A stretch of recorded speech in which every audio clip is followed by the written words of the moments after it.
பேராசிரியர் செம்மலர் அவர்களே, இதனை முன்னிலை வகித்து சிறப்பித்துக் கொண்டிருக்கிற சங்கர் சமூக நீதி அறக்கட்டளையின் நிறுவனர் தோழர் கௌசல்யா அவர்களே, வரவேற்று சிறப்பித்திருக்கிற முத்து அவர்களே, நன்றியுரை ஆற்றவிருக்கிற ராணி மீனாட்டங்களே, என் உயிரின் உயிரான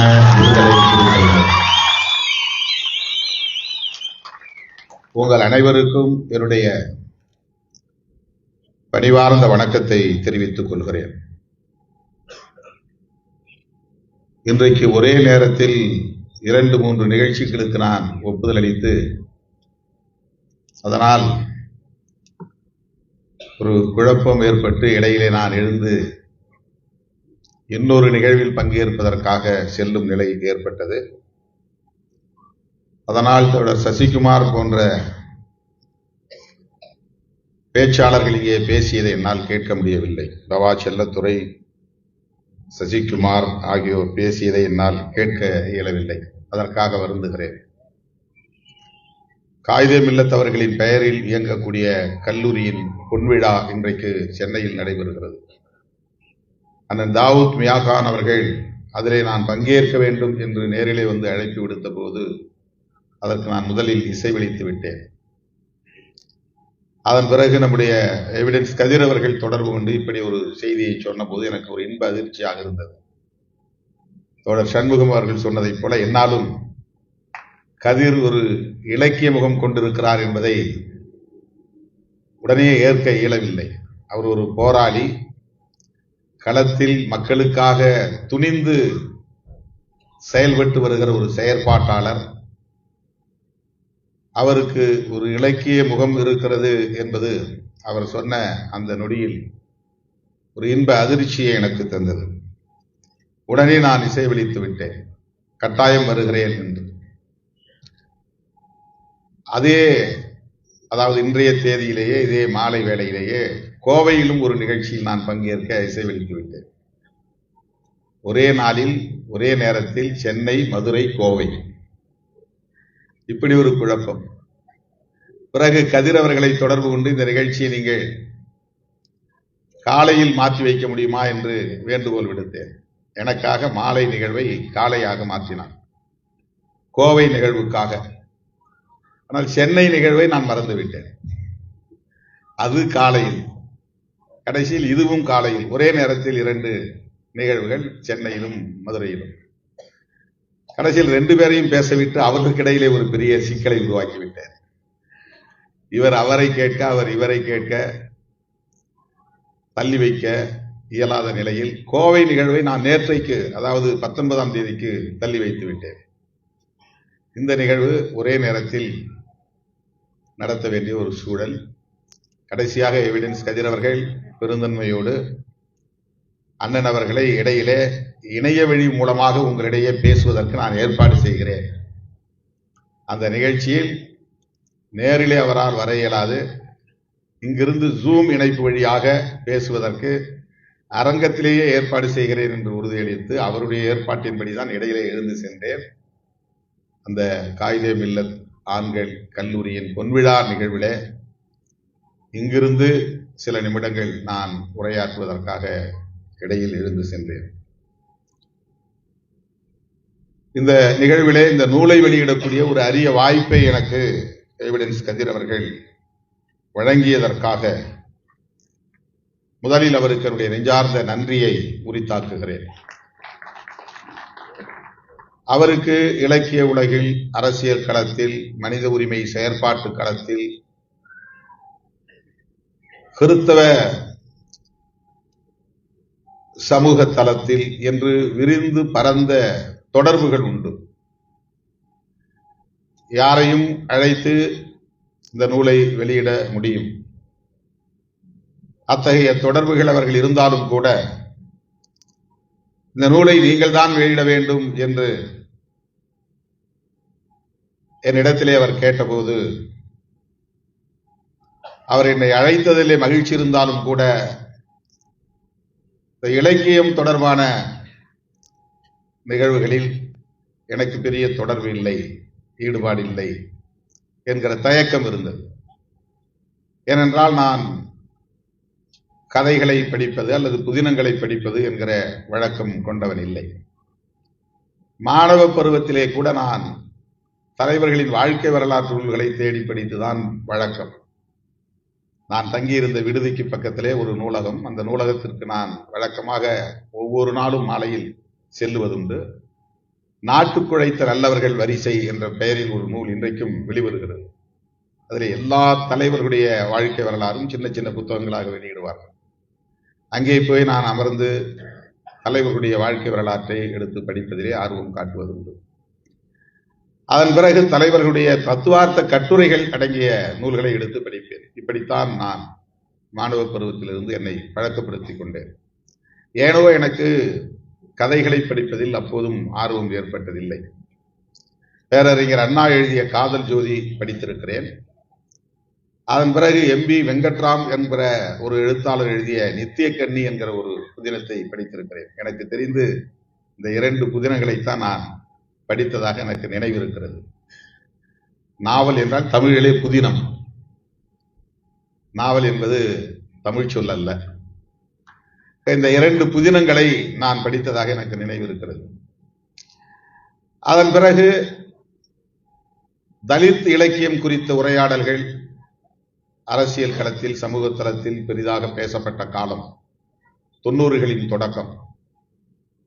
சிவகாமி அவர்கள் எழுதிய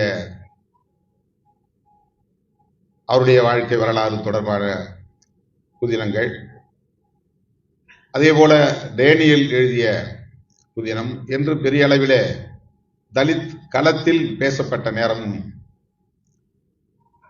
அந்த புதினங்களை படிக்க வேண்டும் என்று பலரும் சொல்லியும் கூட என்னால் படிக்க இயலவில்லை. படிக்க வேண்டும் என்கிற ஆவல் இருந்தாலும் கூட முடியவில்லை.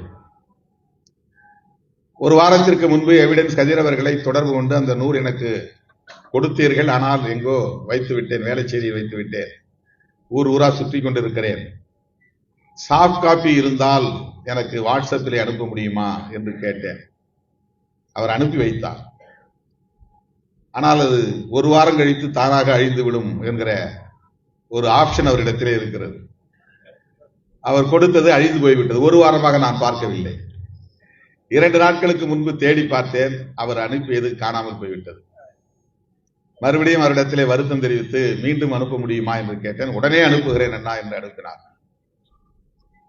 அது 496 பக்கம் ஓபன் பண்ணி பார்த்தேன். அதுலயும் இப்ப எனக்கு சர்விக்கல் ஸ்பாண்டலைட்டிஸ்னு ஒரு பிரச்சனை இருக்கு. கீழே இப்படி குனிஞ்சு பார்த்தா கழுத்து பயங்கரமா வலிக்கும். அப்படியே கழுத்தெல்லாம் இழுத்து பிடிச்சிடும் தலைதான். ரொம்ப நேரம் செல்போனை பார்க்க முடியாது. எப்படி படிக்கிறது? அவரு அதை புரிஞ்சுக்கிட்டவர் என்ன சொன்னார்னா, நீங்க எங்க இருக்கீங்க சொல்லுங்க, நான் புத்தகம் கொடுத்து அனுப்புறேன், இல்லைன்னா பிரிண்ட் அவுட் எடுத்து அனுப்புறேன் அப்படின்னாரு. இல்ல நான் பாத்துக்கிறேன் அப்படின்னு சொல்லிட்டேன். அதனால படிக்க முடியல. ஒரு 10 பக்கம் படிச்சேன், படிக்க முடியல. உண்மையை சொல்றேன். சண்முகம் படிச்சுட்டு வந்துட்டாரு. மேடையில் இருக்கிற எல்லாரும் நாவலை படிச்சுட்டு வந்துட்டாங்க. படிக்கல அப்படின்றது நம்முடைய வெற்றிமாறன் அவர்களும் நானும் தான் நினைக்கிறேன். 2 பேர் தான் படிக்கல. இயல்பாகவே புதினம் படிப்பதில் ஒரு ஈடுபாடு இல்லை என்பதை தாண்டி நேரமும் நமக்கு இடம் கொடுப்பதில்லை. எவிடன்ஸ் கதிர் அவர்கள் அதை அறிவார். கூட உட்கார்ந்த உடனே கொஞ்சம் அப்படியே கண்ணாயிருந்தேன் அவர் பேசிட்டு இருக்கும்போது. ராத்திரி 3:30 மணிக்கு சேர்ந்தோம் நாங்க சென்னைக்கு, மதுரைக்கு. ஒவ்வொரு நாளும் அப்படி உறங்குகிற நேரம் குறைந்து கொண்டே வருகிறது. ஆகவே இது போன்ற புதினங்களை படிப்பதற்கு நேரம் கிட்டவில்லை. எவிடன்ஸ் கதிர் அவர்கள் பொறுத்தருள வேண்டும். எப்படியாவது அதை நான் நேரம் ஒதுக்கி படிப்பேன். ஏனென்றால் எங்கள் வீட்டு பிள்ளை, எங்கள் ஊர் பிள்ளை, எங்களுக்காக களமாடுகிற ஒரு தோழர், எங்களோடு களமாடுகிற தோழர் என்பதையெல்லாம் எண்ணி பார்க்கிற போது பெருமையாக இருக்கிறது. ஆனால் ஹென்றி டிஃபேன் அவர்களோடு பணியாற்றியவர் என்பது எனக்கு தெரியும். ஆனால் அவர் கடலூர் மாவட்டத்தை சார்ந்தவர் என்று எனக்கு தெரியாது. ரொம்ப நாள் கழித்துதான் அது எனக்கு தெரிய வந்தது. முதலில் அவர் விருத்தாசலம் என்றுதான் நான் எண்ணிக்கொண்டிருந்தேன். அதன் பிறகு பார்த்தால் அவர் காட்டுமன்னார்குடியை சார்ந்தவர் என்பது இன்னும் குறிப்பாக தெரிய வந்தபோது நான் மகிழ்ச்சி அடைந்தேன். ஏனென்றால் என் தாய்மடி காட்டுமன்னார்குடி என்று நான் அடிக்கடி சொல்லுவேன். என்னை மதுரை ஏற்றுக்கொண்டது, அடையாளப்படுத்தியது என்றாலும் கடலூர் மாவட்டம், குறிப்பாக காட்டுமன்னார்குடி என்னை அங்கீகரித்தது என்பதுதான் அரசியல் களத்தில் மறக்க முடியாத பதிவு. அந்த ஊரை சார்ந்தவர். அவர் சொன்னதை போல நான் எந்த ஊருக்கு போனாலும் அந்த ஊர் ஒரு திருவிழா கோலம் காணும் என்கிற அளவுக்கு காட்டுமன்னார்குடி தொகுதியில் ஒவ்வொரு ஊரிலும் இந்த இயக்கத்தோடு பெரிய இணைப்பு உண்டு. என் மீது அவ்வளவு பெரிய நம்பிக்கை கொண்ட மக்கள் உண்டு. அந்த தொகுதியை சார்ந்தவர், அந்த பகுதியை சார்ந்தவர், அந்த ஊரை சார்ந்தவர் என்பதிலே உள்ளபடியே நான் பெருமைப்படுகிறேன், மகிழ்ச்சி அடைகிறேன். இந்த நாவல் குறித்து பேச வந்த அத்தனை பேரும் என்னையும் இணைத்து பேசியது எனக்கு ஒரு வகையிலே மகிழ்ச்சி அளிக்கிறது என்றாலும் கூட இவர்களின் எதிர்பார்ப்புக்கும் நம்பிக்கைக்கும் நாம் பாத்திரமாக இருக்க வேண்டுமே என்கிற எண்ணம் மேலிட்டது. திரைப்பட இயக்குனர் தோழர் இரா சரவணன் அவர்கள் ஆற்றிய உரை உங்களுக்கெல்லாம் எவ்வளவு மகிழ்ச்சியையும் நம்பிக்கையும் தந்ததோ அதை போல பல மடங்கு எனக்கு நம்பிக்கையும் ஊக்கத்தையும் தந்தது. சரவணன் அவர்களுக்கு நான் நன்றி சொல்ல கடமைப்பட்டிருக்கிறேன். அவர் பத்திரிகையாளராக விகடன் குழுமத்தில் இருந்த காலத்தில் இருந்து நான் அறிவேன். அவ்வப்போது என்னை சந்தித்து நேர்காணல்களை எடுத்திருக்கிறார். அவருக்கு இப்படி ஒரு ஆளுமை இருக்கிறது, திறன் இருக்கிறது என்பது அப்போது நமக்கு தெரியாது. அவர் திரைப்படத்துறையிலே ஒரு இயக்குனராக பரிணமித்து இந்த அளவுக்கு இன்றைக்கு மக்களின் பேராதரவை பெற்றிருக்கிறார் என்றால் அது அவருடைய ஆளுமைக்கு சான்று. அவர் எடுத்த நந்தன் திரைப்படத்தை காணுகிற வாய்ப்பு எனக்கு கிடைத்தது. அந்த படத்தை பார்த்த பிறகு அவர் மீதான மதிப்பீடு பல மடங்கு எனக்கு உயர்ந்தது.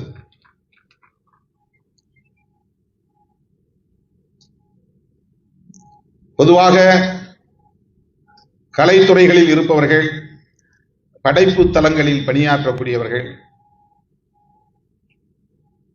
விளிம்புநிலை மக்கள் குறித்து சிந்திப்பதும் அவர்களின் விடுதலை குறித்து பேசுவதும் அண்மை காலமாக அருகி வருகிறது என்கிற கவலை எனக்கு உண்டு. இடதுசாரி பார்வை அருகி வருகிறது என்கிற கவலை உண்டு. வலதுசாரி அரசியல் எல்லா இடங்களிலும் இப்போது ஆக்கிரமித்து ஆதிக்கம் செலுத்தி வருகிறதே என்கிற கவலை எனக்கு உண்டு. நந்தன் படத்தை பார்த்த பிறகு இரா சரவணன் போன்றவர்கள், வெற்றிமாறன் போன்றவர்களின் வாரிசுகளாக அந்த கலைத்துறையிலே இருக்கிறார்கள், இடதுசாரி பார்வை உள்ளவர்களாக இருக்கிறார்கள், பெரியார் சிந்தனை உள்ளவர்களாக இருக்கிறார்கள், புரட்சியாளர் அம்பேத்கரின் கருத்துக்களை உள்வாங்கியவர்களாக இருக்கிறார்கள் என்பதை எண்ணி உள்ளபடியே நான் பெருமைப்பட்டேன். எப்படி அவரை பாராட்டுவது என்று தெரியவில்லை. அந்த அளவுக்கு அந்த திரைப்படம் எனக்குள்ளே ஒரு தாக்கத்தை ஏற்படுத்தியது. நாம் பேச நினைத்ததை எல்லாம் அதில் அவர் பேசியிருக்கிறார். வாதாட நினைத்ததை எல்லாம் அவர் அதிலே வாதாடி இருக்கிறார். அவர் பிறப்பால் ஒரு ஒடுக்கப்பட்டவராக இல்லாமல் இருக்கலாம், ஆனால் அவருடைய சிந்தனை ஒரு இடதுசாரி சிந்தனையாக இருக்கிறது, விளிம்பு நிலை மக்களுக்கான சிந்தனையாக இருக்கிறது என்பதை எண்ணி நான் பெருமைப்பட்டேன்.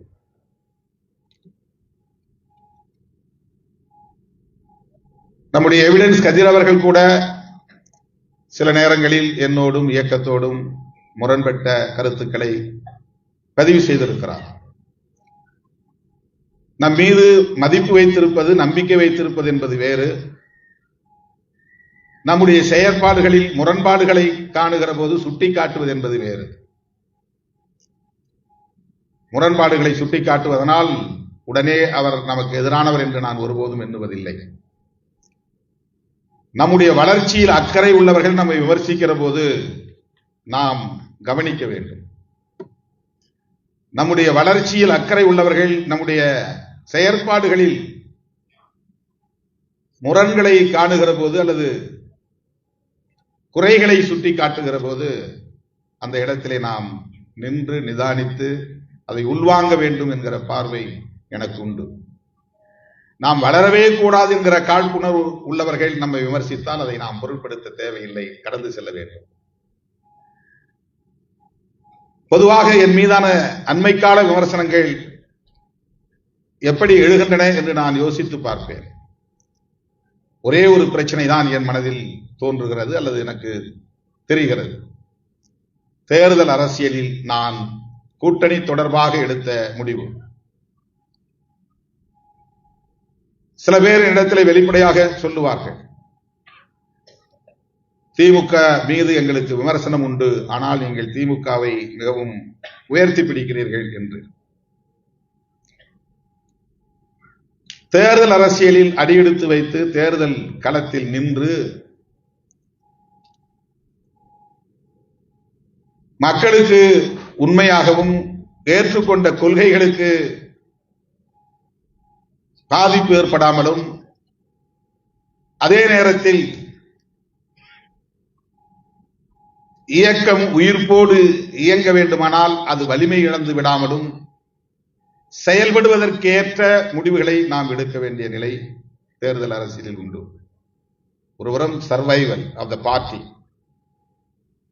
இன்னொருபுறம் நாம் ஏற்றுக்கொண்ட ஐடியாலஜி கருத்தியல், இன்னொருபுறம்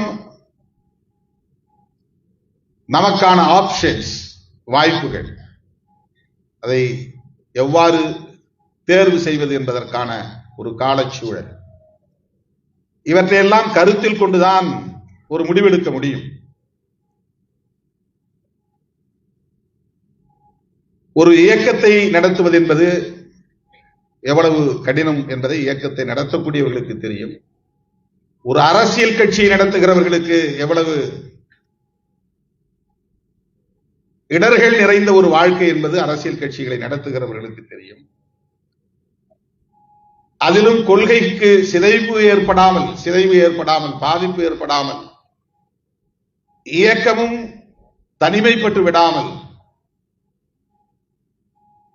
எந்த பின்னணியும் இல்லாமல் அங்குலம் அங்குலமாக முன்னேற வேண்டும் என்கிற முனைப்போடும் பணியாற்றுவதென்றால் எவ்வளவு கடினமானது என்பதை அந்த களத்திலே நின்று பார்த்தால் மட்டும்தான் புரிந்து கொள்ள முடியும். அதை விவரித்து ஒருவருக்கு உணர்த்திவிட முடியாது. சரவணன் அவர்கள் சொன்னதைப் போல எந்த பின்புலமும் இல்லாமல் திருமாவளவன் வீதியிலிருந்து வந்தவர், விளிம்பு நிலை மக்களுக்காக வந்தவர் என்று சொன்னார். நான் மதுரையிலே ஒரு இயக்கத்தின் தலைவராக என்னை தேர்ந்தெடுத்த போது அங்கே கூடியிருந்தவர்களின் எண்ணிக்கை 20க்கும் குறைவானவர்கள் தான். வெறும் 20 பேரை கொண்டு தொடங்கிய என் வாழ்க்கை இன்றைக்கு லட்சக்கணக்கானோரை திரட்டுகிற ஒரு மாபெரும் இயக்கமாக இன்றைக்கு மாறி இருக்கிறது. ஒரு மாநாட்டை நடத்தினால் 10 லட்சத்திற்கு மேலானவர்கள் திரளுகிறார்கள் என்கிற அளவுக்கு இந்த இயக்கம் இன்றைக்கு 20-30 ஆண்டுகளில் பரிணமித்திருக்கிறது. வெறும் 20 பேர்களோடு தொடங்கிய எனது பொது வாழ்க்கை. ஒரு அரசு ஊழியனாக ஒரு மாத செலவுக்கு என்ன தேவையோ அவ்வளவு மட்டுமே சம்பளமாக பெற்ற நான் எந்த பின்புலமும் இல்லாமல் 10 பைசா கூடுதலாக இந்த பணிக்கு, சமூக பணிக்கு நாம் நன்கொடை வழங்குவோம் என்று நன்கொடை வழங்குவதற்கு ஆள் இல்லாத காலத்தில், இவனுக்கு ஏன் உதவ வேண்டும் என்று பலரும் இளக்காரமாக பார்த்த காலத்தில் இந்த வாழ்க்கையை தொடங்கி அவமானங்களை தாண்டி அவமதிப்புகளை கடந்து காவல்துறை உள்ளிட்ட பல்வேறு அடக்குமுறைகளை சுமந்து ஊர் ஊராக இந்த மதுரை மண்ணில் நான் நடந்த கிராமங்களின் எண்ணிக்கை பல. ஒத்தைக்கடையை சுற்றி புதுத்தாமரைப்பட்டி தான் என் சொந்த ஊர் என்று சசிகுமார் அவர்கள் சொன்னவுடன் எனக்கு ராஜகம்பீரம் நினைவுக்கு வந்தது. அந்த ஊரில் தான் நான் முதலாக அந்த மலைச்சாமி அவர்களோடு போய் பொதுக்கூட்டத்தில் பேசினேன். மேலூர் வட்டாரத்தில் 10க்கும் மேற்பட்ட கிராமங்களில் நாள்தோறும் இந்த அலுவலகம் முடிந்த பிறகு நடந்து போய் அந்த மக்களை திரட்டி உட்கார வைத்து அவர்களிடத்திலே பேசிய அந்த காலம், அம்பேத்கரை பற்றி அவர்களிடத்திலே பேசிய அந்த காலம் எல்லாம் எனக்கு நினைவுக்கு வந்தது. அப்போதெல்லாம் தேர்தல் அரசியலுக்கு போவோம் என்று எண்ணவில்லை, பதவிக்கு போக வேண்டும் என்கிற கனவு இல்லை, சட்டமன்ற உறுப்பினராக வேண்டும், நாடாளுமன்ற உறுப்பினராக வேண்டும் என்கிற பதவி எண்ணம் நெஞ்சில் துளியும் இல்லை. அண்ணன் பிரபாகரன் அவர்களைப் போல ஒரு படையை கட்ட முடியாவிட்டாலும் கூட மாவட்டத்திற்கு ஒரு 50 இளைஞர்களையாவது அறிவுபூர்வமாக ஆளாக்க வேண்டும் என்கிற எண்ணம் மட்டுமே எனக்கு இருந்தது. அம்பேத்கரிய தொண்டர்களாக அவர்களை உருவாக்க வேண்டும் என்கிற எண்ணம் மட்டுமே எனக்கு மேலோங்கி இருந்தது. அதன் பிறகு சமூகம் இட்ட கட்டளை, காலம் தந்த கட்டளை, அரசு தந்த படிப்பினை, தத்துவம் தந்த விழிப்புணர்வு எல்லாம் என்னை கொண்டு வந்து இந்த இடத்திலே இன்றைக்கு நிறுத்தி இருக்கிறது. ஆகவே தேர்தல் களத்தில் நான் எடுக்கிற முடிவுகள் உங்கள் பார்வையில் சில நேரங்களில் பிழையாக கூட இருக்கலாம்.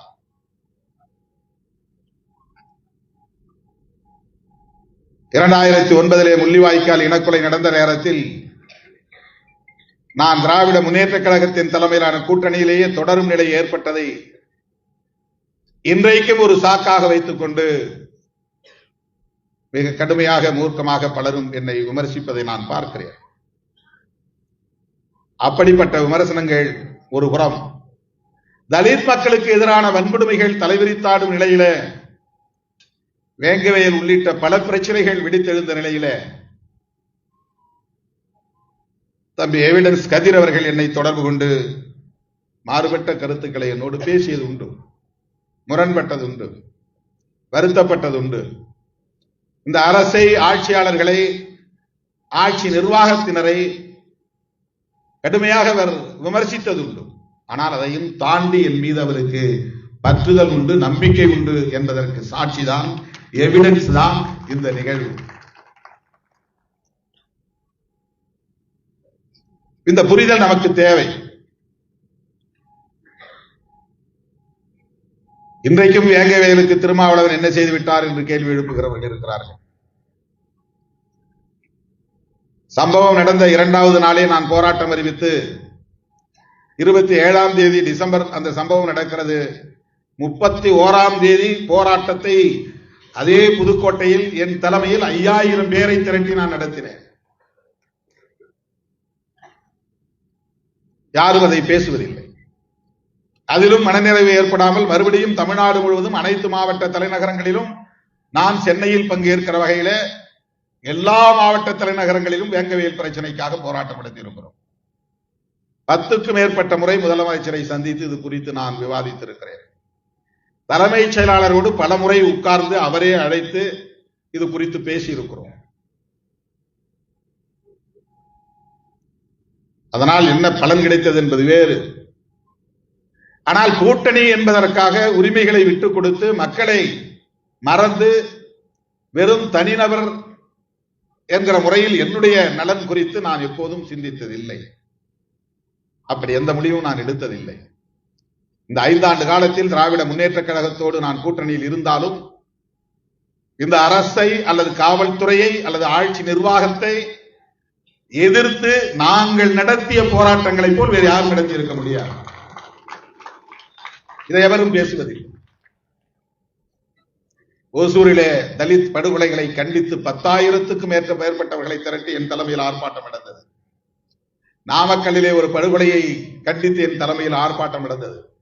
தென் மாவட்டங்களில் 100க்கும் மேற்பட்டவர்கள் சில மாதங்களில் படுகொலை செய்யப்பட்டார்கள் என்பதை கண்டித்து நெல்லையிலே 10,000 பேரை திரட்டி என் தலைமையிலே பெரும் ஆர்ப்பாட்டம் நடந்தது.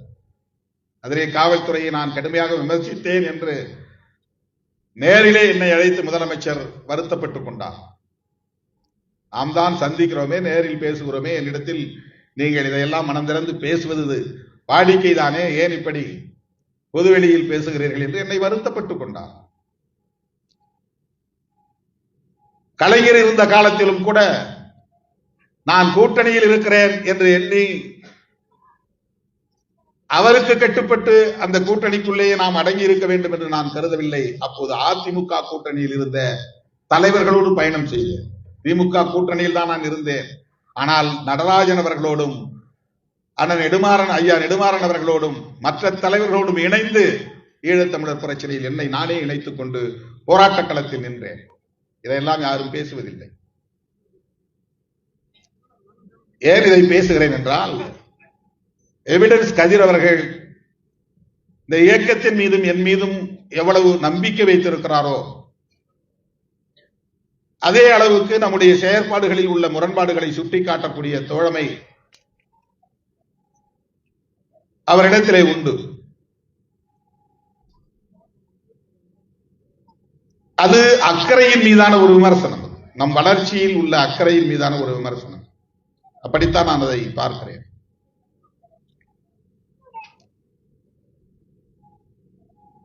விடுதலை சிறுத்தைகள் கட்சி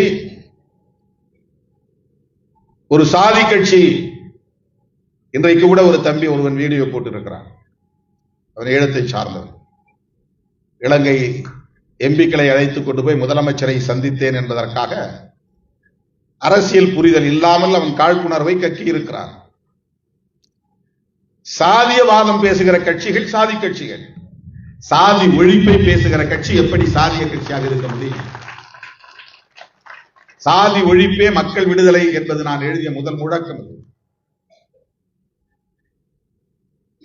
புரட்சியாளர் அம்பேத்கர் அவர்களோடு தந்தை பெரியார் புகைப்படத்தையும் இணைத்து துண்டறிக்கைகளிலும் சுவரொட்டிகளிலும் அச்சிட்டு மதுரை மண்ணில் நான் ஒட்டிய காலத்தில் பெரியாரியவாதிகள் என்னை வியப்பாக பார்த்தார்கள், அம்பேத்கரியவாதிகள் என்னை வெறுப்பாக பார்த்தார்கள்.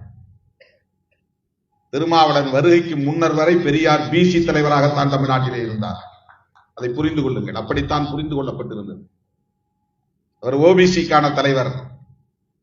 எந்த அம்பேத்கர் இயக்கமும் பெரியார் படத்தை துண்டறிக்கைகளில் போட்டதில்லை, சுவரொட்டிகளில் அச்சிட்டதில்லை. தனிநபர்களாக போற்றுவதுண்டு, பேசுவதுண்டு. அம்பேத்கர் இயக்கங்கள் அப்படி ஏற்றுக்கொண்டதில்லை. அதை உடைத்தவன் திருமாவளவன். கம்யூனிஸ்ட் இயக்கங்கள் வேறு, அம்பேத்கர் இயக்கங்கள் வேறு என்று மிகப்பெரிய அளவிலே இடைவெளி இருந்தது தமிழ்நாட்டில். கம்யூனிஸ்டுகள் அம்பேத்கரிஸ்டுகளை சாதியவாதிகளாக பார்த்த காலம். அம்பேத்கர் புத்தகத்தை படிப்பதே கூடாது என்கிற நிலை இருந்த ஒரு சூழல் 70களில் 80களில். நான் கல்லூரி மாணவனாக இருந்த காலத்தில் கூட அம்பேத்கரை அவ்வளவு கடுமையாக வந்து தோழர்கள் விமர்சிப்பார்கள் என் அறையிலே. நான் சட்டக்கல்லூரி மாணவனாக இருந்த காலத்தில் இடதுசாரி இயக்கங்களுக்கும் அம்பேத்கர் இயக்கங்களுக்கும் இருந்த இடைவெளியை குறைத்தவன் திருமாவளவன். இடதுசாரிகள் என்னை அழைக்கிறார்களோ இல்லையோ, நானே அவர்களை தேடி போவேன். அவர்கள் அலுவலகம் தேடி போவேன். அவர்களை சந்தித்து பேசுவேன். அவர்களோடு உரையாடுவேன். அவர்களோடு சேர்ந்து போராட வேண்டும் என்கிற உணர்வை வெளிப்படுத்துவேன். இன்றைக்கும் அது தொடர்கிறது. டெல்லியிலே நான் முதலாக நாடாளுமன்ற உறுப்பினரானதும் நான் பார்க்க விரும்பிய தலைவர் முதலில் சீதாராம் யெச்சூரி. மார்க்சிஸ்ட் கம்யூனிஸ்ட் கட்சியுடைய அலுவலகத்துக்கு தான் போனேன். அதன் பிறகு இடதுசாரி கட்சியில் இன்னொரு தலைவர் சுதாகர் ரெட்டி, அவரை போய் பார்த்தேன். அம்பேத்கர் இயக்க தலைவர்களை சந்திப்பதை விட இடதுசாரி கட்சிகளின் தலைவர்களை போய் சந்தித்து அவர்களோடு உறவாடுவதை நான் ஒரு வாடிக்கையாக கொண்டிருந்தேன். இன்றைக்கு தமிழ்நாட்டிலே இடதுசாரி இயக்கங்களோடு விடுதலை சிறுத்தைகள் கட்சி இணைந்து பணியாற்றுகிறது என்று சொன்னால் அந்த இடைவெளியை தகர்த்தவன் திருமாவளவன், விடுதலை சிறுத்தைகள் கட்சி.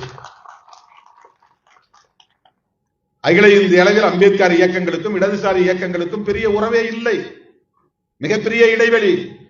நான் கூட மேடையிலே சொல்லுவேன், நீங்கள் எல்லாம் மாயாவதியை சந்தித்து பேசாமல் இருந்ததால் தான் பிஜேபி தலைவர்கள் பேசுகிறார்கள். நீங்கள் ராம்தாஸ் அத்வாலேயோடு ராம்விலாஸ் பாஸ்வானோடு உறவாடாமல் இருந்ததால் தான் பிஜேபி தலைவர்கள் அவர்களோடு உறவாடுகிறார்கள். முன்கூட்டியே நீங்கள் அவர்களோடு உறவாடி இருக்க வேண்டும். இந்த அரசியல் பகிர்வு, கருத்து பகிர்வுகள் நிகழ்ந்திருக்க வேண்டும். அப்படி இல்லாத காரணத்தினால் இன்றைக்கு வலதுசாரிகளோடு இணைந்து செயல்படக்கூடிய நிலை அம்பேத்கர் இயக்கங்களுக்கு ஏற்பட்டு இருக்கிறது என்கிற விமர்சனத்தை நான் வைப்பதுண்டு. அம்பேத்கர் இயக்கங்களும் பெரியாரிய இயக்கங்களும் மார்க்சிய இயக்கங்களும் ஒருங்கிணைந்து செயலாற்ற வேண்டிய தவிர்க்க முடியாத ஒரு தேவை காலத்தின் கட்டாயமாக மாறி இருக்கிறது. இன்றைக்கு மதுரையை சனாதனத்தின் மையமாக மாற்ற பார்க்கிறார்கள்.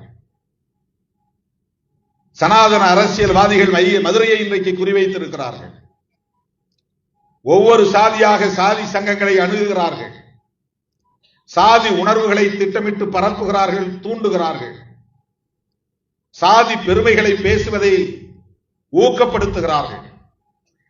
உனக்கான ஜனநாயக உரிமைகள் என்ன என்பதை சொல்லிக் கொடுப்பதற்கு பதிலாக மதவெறியை தூண்டுவதும் சாதி வெறியை தூண்டுவதும் எவ்வளவு ஆபத்தானது, தீங்கானது என்பதை தயவு கூர்ந்து எண்ணி பார்க்க வேண்டும்.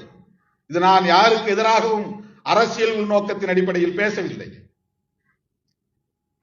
நான் தேர்தலை பற்றி தேர்தல் நேரத்தில் மட்டும்தான் சிந்திப்பேன்.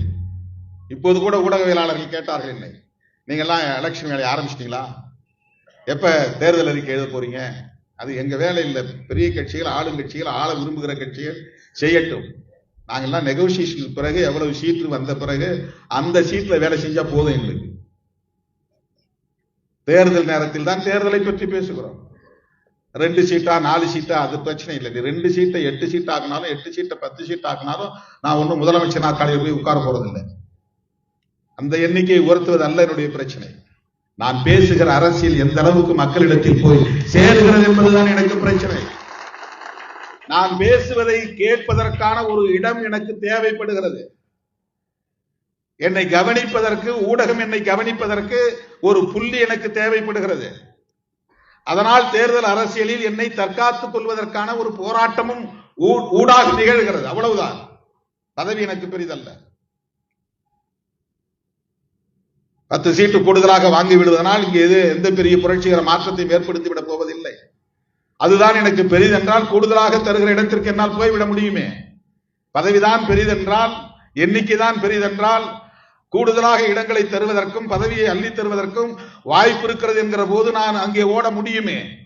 இவ்வளவு விமர்சனங்களையும் தாண்டி திராவிட முன்னேற்ற கழகத்தின் தலைமையிலான கூட்டணியில் திருமாவளவன் நீடிப்பதற்கு காரணம் பதவி ஆசை இல்லை என்பதுதான், பொருள் ஆசை இல்லை என்பதுதான்.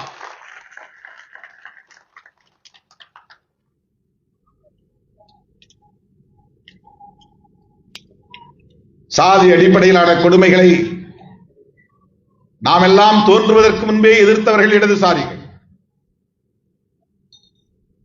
வெண்மணியில் நடந்த போராட்டமாக இருந்தாலும் சரி, வாச்சாத்தியில் பாதிக்கப்பட்ட பழங்குடி மக்களுக்கான நீதி பெறுகிற போராட்டமாக இருந்தாலும் சரி, அந்த நாளில் இருந்து அந்த நாள் வரையில் அம்பேத்கர் இயக்கங்கள் போராடாத களங்களில் இடதுசாரிகள் போராடி இருக்கிறார்கள். எனவே இடதுசாரிகள் முற்போக்கு சக்திகளாகவும் நமது நட்பு சக்திகளாகவும் இருக்கிறார்கள் என்பதை புரிந்து கொண்ட காரணத்தினால் தான் எந்த ஆதாயமும் இல்லாமல் அந்த களத்திலே நாம் இருக்கிறோம். ரவிக்குமார் அவர்கள் தமிழ்மண் இதழிலே ஒரு கட்டுரை எழுதிய போது பெரியார் குறித்த சில விமர்சனங்கள் வெளிவந்தன. அந்த நேரத்தில் தலைவர் ஒரு அரங்க கூட்டத்திலே என்னை வாடா போடா என்றெல்லாம் பேசினார்கள். நான் எழுதவில்லை, ரவிக்குமார் எழுதிய எழுத்துக்கு. அந்த எதிர்வினைக்கு பிறகு நான் ரவிக்குமார் அவர்களை அழைத்து எழுத வேண்டாம் என்று சொல்லிவிட்டேன். அவரும் நிறுத்திவிட்டார். எழுதிய கட்டுரைகளை பதிப்பிக்க வேண்டாம் என்று சொல்லிவிட்டேன். அவரும் மறந்துவிட்டார். ஆனால் இன்றைக்கு பெரியாரை எவ்வளவு வெளிப்படையாக, கடுமையாக, மூர்க்கமாக பிராமண கடப்பாறையை கொண்டு இடிப்போம் என்று சொல்லுகிற நிலை வளர்ந்திருக்கிறது. பிராமணர் அல்லாதார் இயக்கத்தை கட்டிய பெரியார் வாழ்ந்த மண்ணில் தலித் அல்லாதார் இயக்கத்தை கட்டக்கூடிய சூழல் வளர்ந்தது. மருத்துவர் ராமதாஸ் அவர்கள் தமிழ்நாடு முழுவதும் 38 மாவட்டங்களுக்கும் சுற்றுப்பயணம் செய்து தலித் அல்லாதார் இயக்கம், அனைத்து சமுதாய பேர் இயக்கம் என்கிற பெயரிலே கட்டினார். இந்த விளைவுகள் எல்லாம் வலதுசாரிகளின் ஆதிக்கத்தால் இங்கே உருவாகி வருகின்றன. சனாதன சக்திகளின் ஆதிக்கத்தால் இங்கே வளர்ந்து வருகின்றன. எனவே சாதி ஒழிப்பு என்கிற அரசியலை நீர்த்து போக செய்கிறார்கள். சகோதரத்துவத்தை தகர்க்க பார்க்கிறார்கள்.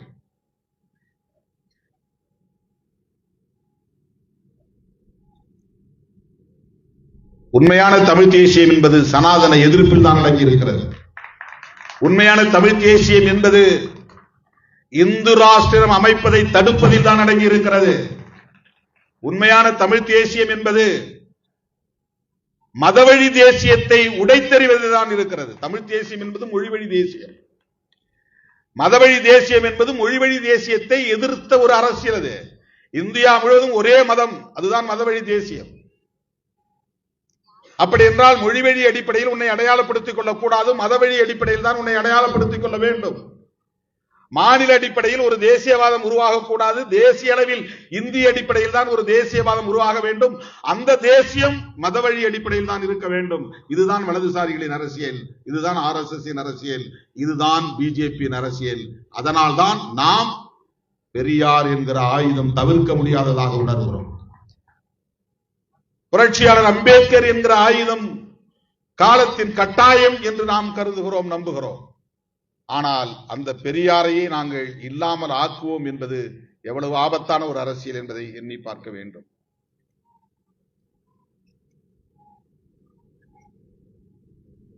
பெரியார், புரட்சியாளர் அம்பேத்கர் இரண்டு பேரும் வேறு வேறு தலைவர்கள் என்கிற ஒரு கருத்து இங்கே வைக்கப்படுகிறது. இதுதான் RSS பேசுகிற அரசியல். எப்படி இரண்டும் வேறாக முடியும்? இரண்டு அடையாளங்களும் எப்படி வேறாக முடியும்? தமிழ்நாட்டுக்கு வந்தால் பெரியாரை சந்திப்பது அம்பேத்கருடைய வழக்கமாக இருந்தது. அந்த காலத்தில் அம்பேத்கரை அடையாளம் கண்டு அவரை நட்பு ஆக்கி கொண்டவர் பெரியார். அவரை தேடி போய் சந்தித்தவர் பெரியார். மியான்மர் மாநாட்டுக்கு போனவர் பெரியார், அம்பேத்கரின் அழைப்பை ஏற்று. எப்படி இரண்டு பேரையும் வேறு வேறாக பார்க்க முடியும்? இந்த அரசியல் யாருடைய அரசியல்? இந்த அரசியல் வளர்ந்தால் என்ன ஆகும்? அம்பேத்கரை நான் மராத்தி மொழியை பேசக்கூடிய வட இந்தியக்காரர் என்றா பார்க்க முடியும்? அம்பேத்கரை அப்படி நான் வட இந்தியக்காரர் என்று பார்த்தால் கார்ல் மார்க்ஸை நான் என்னவாக பார்க்க முடியும்? சிந்தித்து பார்க்க வேண்டும். இந்த புரிதல் எவிடன்ஸ் கதிர் அவர்களுக்கு உண்டு. நான் எடுக்கிற தேர்தல் முடிவு வேறு, கருத்தியல் சார்ந்து நான் எத்தகைய உறுதிப்பாட்டோடு இருக்கிறேன் என்பது வேறு. தேர்தல் முடிவை கருத்தியலோடு பொருத்தி பார்க்க வேண்டிய அவசியம் இல்லை. கருத்தியல் தளங்களில், அதற்கான களங்களில் நாம் எத்தகைய உறுதிப்பாட்டோடு இருக்கிறோம் என்பதுதான் முக்கியம்.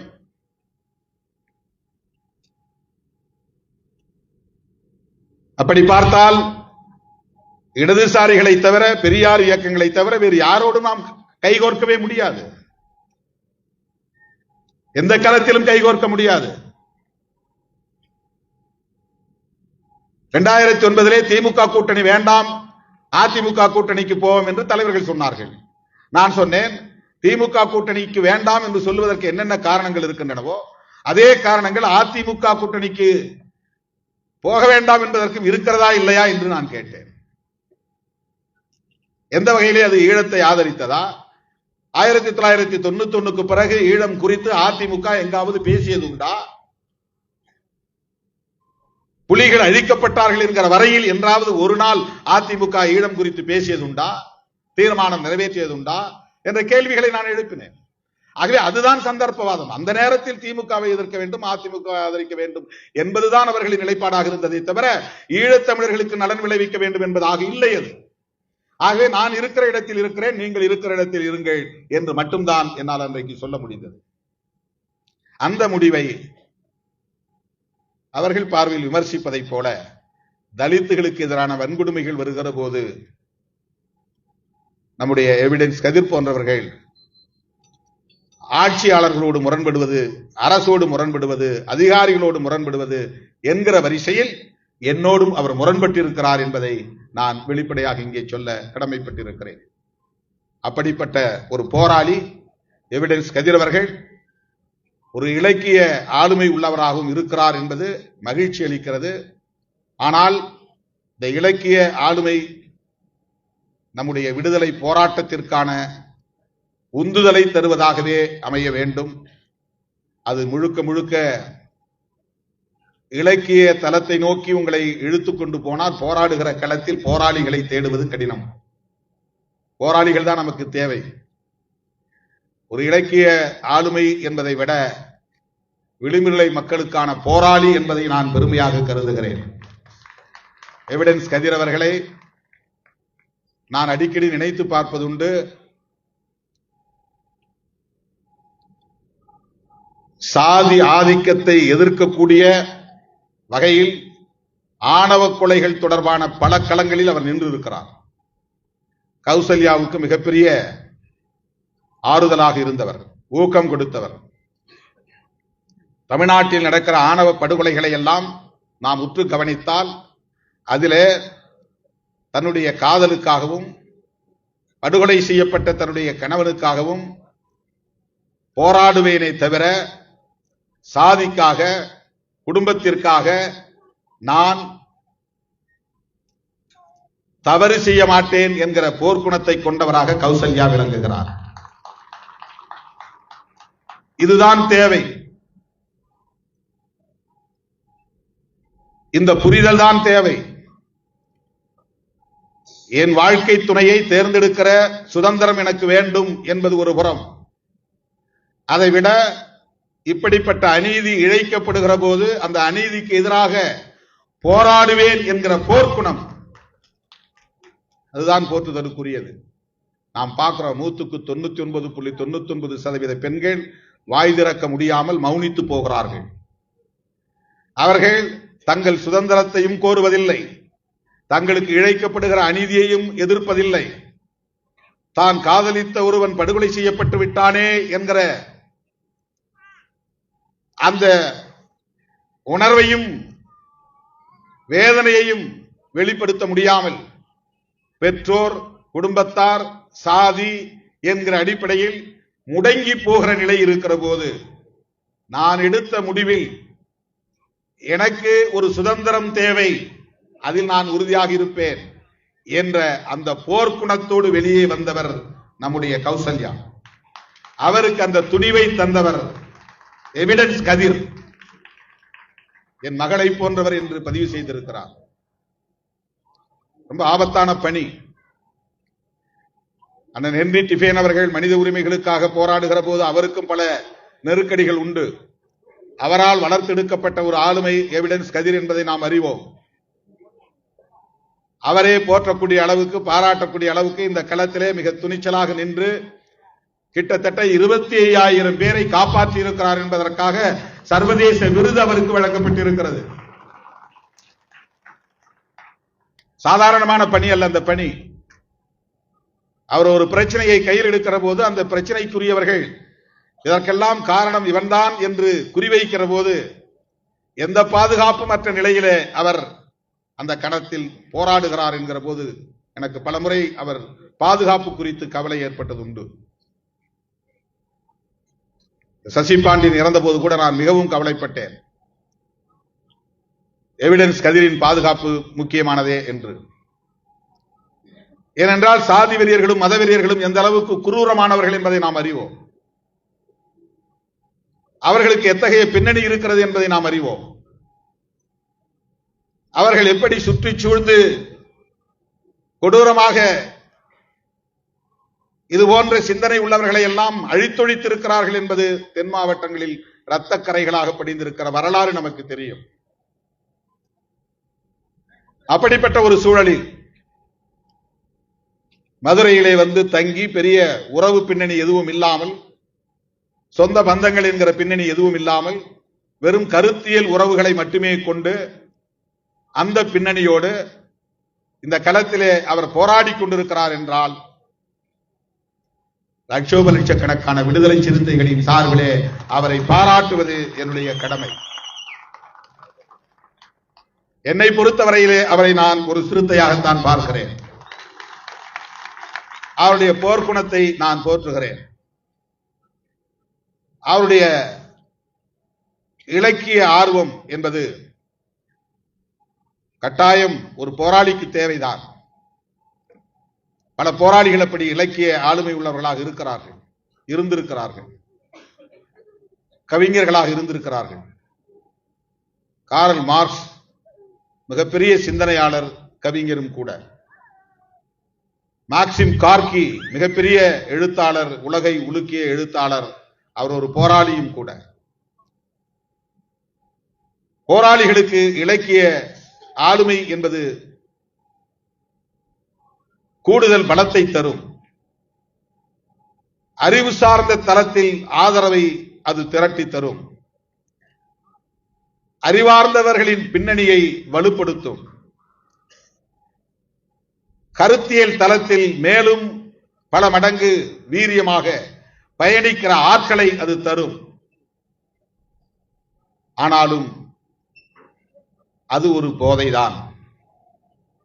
இலக்கிய உலகம் தருகிற மகிழ்ச்சி இருக்கிறதே, அது ஒரு வகையான போதைதான். அதிலே பல பேர் மாய்ந்து போயிருக்கிறார்கள், காணாமல் போயிருக்கிறார்கள். இன்றைக்கு நமக்கு மக்களோடு நின்று போராடுகிற போராளிகள் தேவை. எவிடன்ஸ் கதிர், அண்ணன் ஹென்றி டிஃபேன், மனித உரிமை களத்திலே இன்றைக்கு அண்ணன் வின்சென்ட் மனோகரன் போன்றவர்கள் எல்லாம் தேசிய அளவிலே பணியாற்றிக் கொண்டிருக்கிற எத்தனை பல போராட்ட களங்களை நாம் பார்த்திருக்கிறோம், அவர்களுடைய பணிகளை கண்டிருக்கிறோம் என்பது கண்கூடான உண்மை. அவர்கள் எல்லாம் அப்படி பணியாற்றிக் கொண்டிருப்பதால் தான் நம்மால் எல்லாம் இந்த களத்திலே நீடித்து நிற்க முடிகிறது. தலித் இலக்கியம், தலித் அரசியல், தலித் பண்பாடு என்கிற ஒரு பரிமாணமும் இங்கே வளர்ந்து இருக்கிறது. எவிடன்ஸ் கதிர் அவர்கள் தன்னுடைய ஏற்புரையிலே நிறைவாக சொல்லுகிற போது ஒன்றை சொன்னார். வெள்ளந்தியான மனதுதான் தலித் மனது என்று சொல்லி முடித்தார்.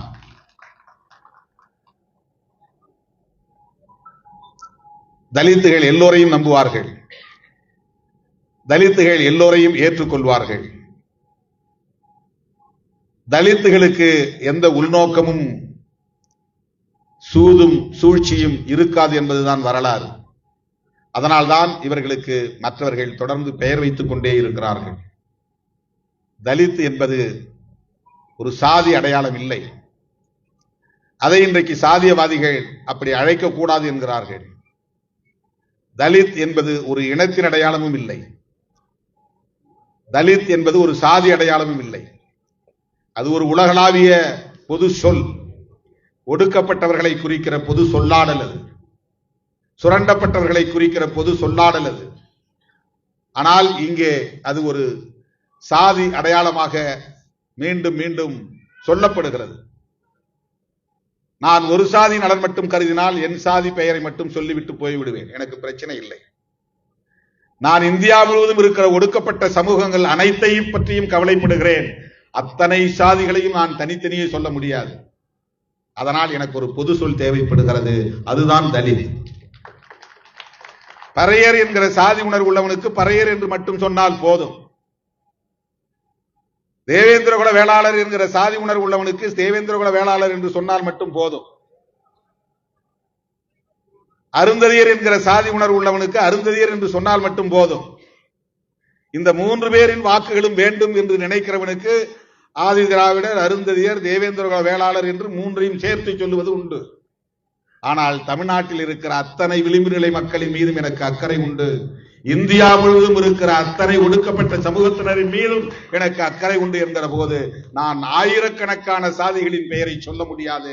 எனக்கு ஒரு பொது சொல் தேவைப்படுகிறது. அது சாதியற்ற, இனம் அற்ற, மதம் அற்ற ஒரு அடையாள சொல். அதுதான் தலித். அது இடதுசாரி பார்வை கொண்டது, அது முற்போக்கான பார்வை கொண்டது. அது இலக்கிய தளத்திலும் எதிரொலிக்க வேண்டும் என்கிற போது வெற்றிமாறன் போன்றவர்கள், சசிகுமார் போன்றவர்கள், தோழர் இரா சரவணன் போன்றவர்கள் இன்றைக்கு அந்த கலைத்துறைகளில் மிக வேகமாக, வீரியமாக, துணிச்சலாக இதை உரத்து பேசுகிறார்கள் என்பதுதான் நமக்கு பெருமை அளிக்கிறது, நம்பிக்கை அளிக்கிறது. ஏனென்றால் ஊடகத்துறையை தாண்டி கலைத்துறையில் இன்றைக்கு பலர் வலதுசாரி அரசியலை உயர்த்தி பிடிக்கிறார்கள், ஆணவ கொலைகளை நியாயப்படுத்துகிறார்கள், நாடக காதல் என்று காதல் உணர்வை கொச்சைப்படுத்துகிறார்கள். குறிப்பிட்ட சில அமைப்புகள் தான் காரணம், குறிப்பிட்ட சில நபர்கள் தான் காரணம், குறிப்பிட்ட சில சாதிய இயக்கங்கள் தான் காரணம் என்று குற்றம் சுமத்தி இங்கே சமூகத்தை பிளவுபடுத்துகிற வேலையை கலைத்துறையில் இருப்பவர்களும் செய்கிறார்கள். அந்த களத்திலே இன்றைக்கு மேடையில் அமர்ந்திருக்கிற இடதுசாரி பார்வையுள்ள, பெரியாரிய பார்வையுள்ள, அம்பேத்கரிய பார்வையுள்ள ஆளுமைகளும் இருக்கிறார்கள் என்கிற போது நமக்கு ஆறுதல் கிடைக்கிறது, நம்பிக்கை கிடைக்கிறது. அந்த இலக்கிய தளத்திலே தன்னையும் ஒரு போராளியாக இணைத்துக் கொண்டிருக்கிற அன்பு இளவல் எவிடன்ஸ் கதிர் அவர்களை நான் நெஞ்சார பாராட்டுகிறேன், வாழ்த்துகிறேன். எண்ணற்ற பல படைப்புகளை நீங்கள் இப்படி கொண்டு வர வேண்டும். இந்த படைப்பு உங்களுக்கு மிகப்பெரிய பாராட்டை பெற்று தரும் என்பதையும் தாண்டி விருதுகளையும் அள்ளி தரும் என்று நான் நம்புகிறேன். ஏனென்றால் விமர்சனங்களை படித்தேன், பல இதழ்களில் இது குறித்த ரிவ்யூ மதிப்புரைகள் வந்திருக்கின்றன. அவற்றை மட்டும் பார்த்தபோது எனக்கு ஒரு நம்பிக்கை பிறந்தது. நமக்கு தலித் இலக்கிய தளத்தில் ஒரு போராளி கிடைத்திருக்கிறார், நல்ல ஒரு இலக்கிய ஆளுமை கிடைத்திருக்கிறார் என்பது கூடுதல் நம்பிக்கையை தருகிறது. அந்த வகையிலே எவிடன்ஸ் கதிர் அவர்களை நெஞ்சார பாராட்டி இந்த வாய்ப்புக்கு நன்றி கூறி முடிக்கிறேன். நன்றி, வணக்கம்.